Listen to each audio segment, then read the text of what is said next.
Hey Gen Max, slightly more serious topic today, and that is not dying while traveling in Mexico. And this video has nothing to do with cartels and violence and things like that. If you're a foreigner traveling in Mexico, you probably won't have any trouble with that. Just stay out of trying to sell drugs, things like that. But let's get back to the more serious issue, and that is this tool right here that I recently got and I'm using wherever I travel in Mexico, and actually probably will be using wherever I travel in the US too. So let's talk about this. It's called the silent killer, and it is carbon monoxide poisoning. And a number of foreigners from the US and Canada have died. Every year it seems, die in Mexico due to carbon monoxide poisoning when staying at an Airbnb. There was recently in Mexico City, a few people staying at an Airbnb, even at a resort owned by Hyatt near Cabo, where I'll be cruising through in a few days.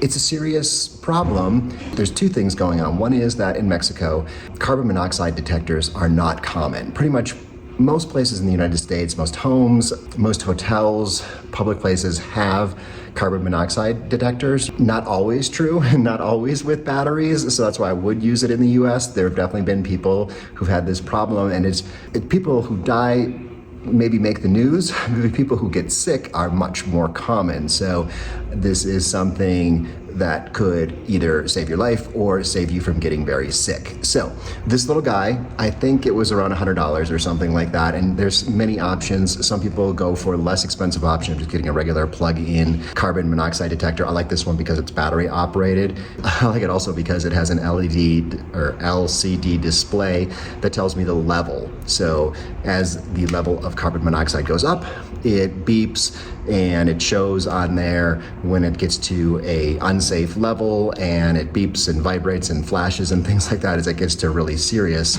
unsafe levels.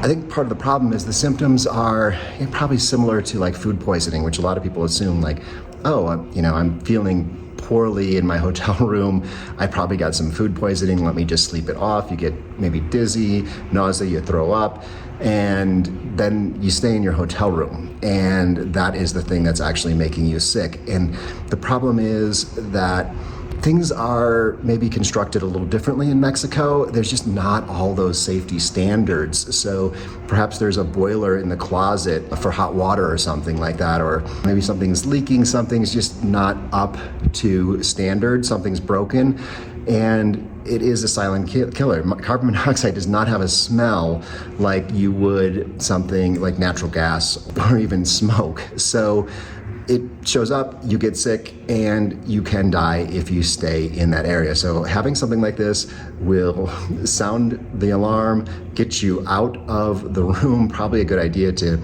if you're in a hotel, go down to the front desk and let them know so they can get the other people who might also be experiencing the same thing in their room out of their rooms.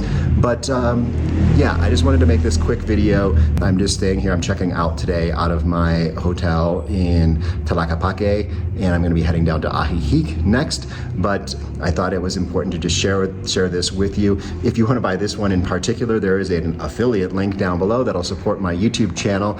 But you can also just go and find any carbon monoxide detector over on Amazon or at any store in the US. They're pretty hard to find down in Mexico. Okay, I will have some other videos from my trip here in Guadalajara, and hasta luego.